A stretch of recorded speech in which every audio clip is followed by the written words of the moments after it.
jika di Tirus dan Sidon terjadi mujizat-mujizat yang telah kulakukan di tengah-tengahmu, pasti sudah lama mereka bertobat dan berkabung. Tetapi aku berkata kepadamu, pada hari penghakiman, tanggungan Tirus dan Sidon akan lebih ringan daripada tanggungan. Dan kau Kapernaum, apakah engkau akan dinaikkan sampai ke langit? Tidak. Engkau akan diturunkan sampai ke dunia orang mati. Karena jika Sodom terjadi mujizat-mujizat yang telah terjadi di tengah-tengahmu, kota itu tentu masih berdiri sampai hari ini. Maka aku berkata kepadamu, pada hari penghakiman, tanggungan negeri Sodom akan lebih ringan daripada tanggungan. Demikianlah sabda Tuhan. Terpujilah Kristus.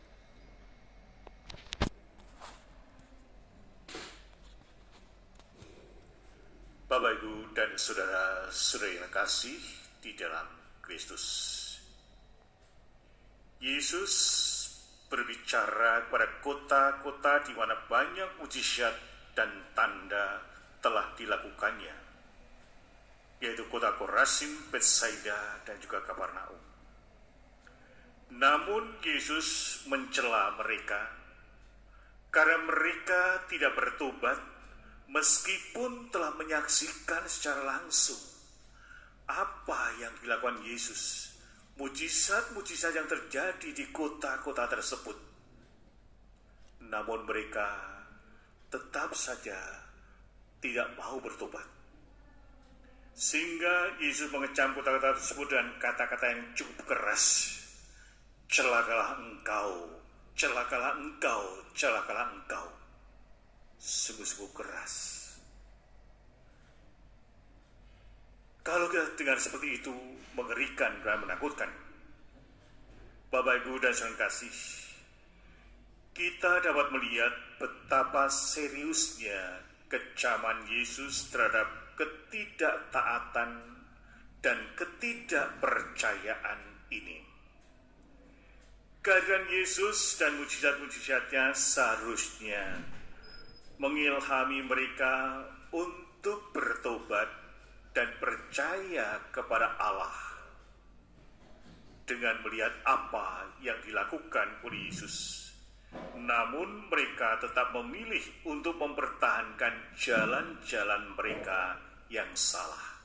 Inilah yang dikecam oleh Yesus. Pesan penting apa yang mau disampaikan pada kita pada zaman sekarang ini?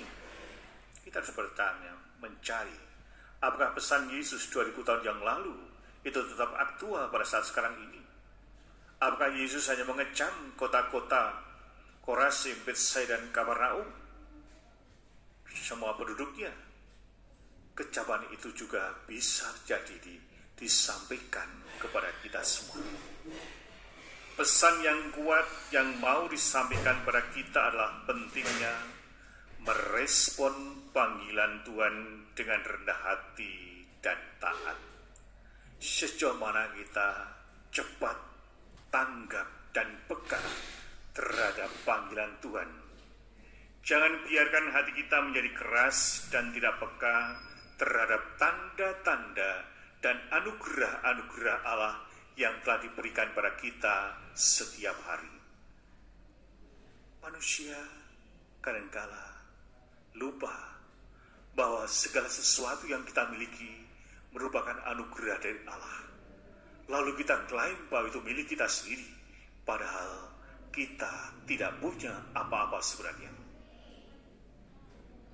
Bagaimana kita sebagai umat Kristen merespon panggilan Tuhan? Apakah kita hidup dalam ketaatan dan kerendahan hati, ataukah kita mempunyai sifat seperti penduduk Betsaida, Korazim, dan Kapernaum yang tidak mampu melihat tanda-tanda kehadiran Allah di dalam kehidupan kita masing-masing? Kita memang tidak pernah melihat mujizat-mujizat yang dilakukan Yesus secara kasat mata langsung, tapi kita tahu bagaimana kita diselamatkan oleh Yesus yang tersalib itu sendiri. Bapak, Ibu, dan saudara kasih, kecapan Yesus terhadap kota-kota tersebut mengajarkan kita pentingnya mengenali dan menghargai kehadiran Allah dalam kehidupan kita. Allah bisa hadir dan kita mampu menemukan Allah lewat alam semesta ini. Juga lewat sesama manusia. Ada semuanya. Ibu Teresa dari Kalkuta misalnya, dia sungguh-sungguh merasakan dan mengalami kehadiran Yesus ketika dia berjumpa dengan orang-orang yang terlantar dan menderita di pinggir-pinggir jalan. Sehingga orang-orang yang terlantar, orang-orang yang menderita merupakan suatu panggilan, suatu undangan bagi dia untuk datang mendekatinya, menolongnya dan membantunya. Allah hadir dalam kehidupan manusia. Sehingga dengan memiliki suatu sikap yang rendah hati, maka kita akan menemukan betapa Allah itu juga hadir dalam kehidupan kita secara nyata. Ketika kita menerima kebaikan-kebaikan dari sesama manusia, dari orang lain, apakah kita juga mampu mensyukurinya bahwa itu berasal dari Allah? Bapak, Ibu, dan saudara kasih, semakin kita berani diam, tenang, sekaligus juga merefleksikan segala sesuatu yang terjadi dalam hidup kita, dan juga kita mampu membawanya di dalam doa, maka kita akan menemukan betapa Allah itu mencintai kita masing-masing. Coba kita renungkan, ketika kita masih bisa berjalan ke gereja ini, bukankah itu karena kebaikan Allah? Apakah kita juga mensyukuri, Tuhan, terima kasih, pagi ini Engkau telah menganugerai kami, menganugerai saya hari yang baru, hidup yang baru? Ataukah kita hanya langsung bangkit lari saja? Saya kira tidak. Saya merasakan, sehingga Bapak Ibu sekalian yang hadir dalam perayaan Ekaristi ini merupakan ungkapan syukur bahwa dianugerai kehidupan sehingga merayakan Ekaristi bersama-sama ini. Bapak, Ibu, dan saudara kasih, dalam kehidupan yang sibuk dan serba terburu-buru seperti sekarang ini, sangat mudah bagi kita untuk terjebak kepada rutinitas sehari-hari, baik tuntutan pekerjaan dan kewajiban-kewajiban lainnya. Tanpa disadari, kita dapat menjadi terlalu fokus pada urusan-urusan duniawi dan melupakan kehadiran Allah di dalam kehidupan kita yang nyata. Kehadiran Allah sangatlah penting bagi kita sebagai umatnya, sebagai orang-orang yang percaya. Dia adalah Sang Pencipta yang Maha Kuasa, yang tidak hanya menciptakan kita masing-masing, tapi sekali juga peduli dan terlibat dengan liku-liku kehidupan kita.